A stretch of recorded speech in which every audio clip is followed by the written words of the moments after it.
Why is it so important to women to be connected? Well, it's important for women to be connected for multiple reasons. Historically, you go back in time, women were responsible for the community building. Whereas the men would go out and hunt and fight and battle, the women were there to develop and establish community. But why now?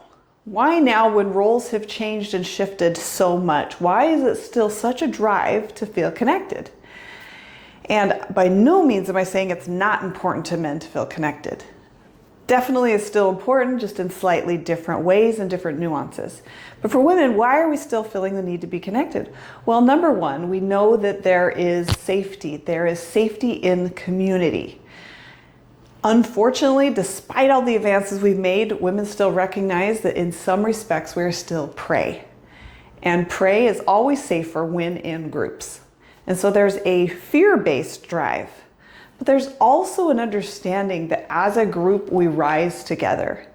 That as much as we want to believe that just one person can get everything done and do something amazing, we certainly have that in us as women to try and prove that we can do it ourselves. We also recognize that everything goes better when things are done as a group.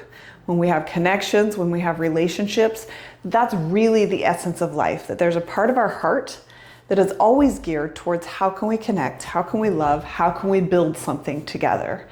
And so we get into our fear brain sometimes and we think we just need to do it alone and all of those things. But we're generally not happy doing that.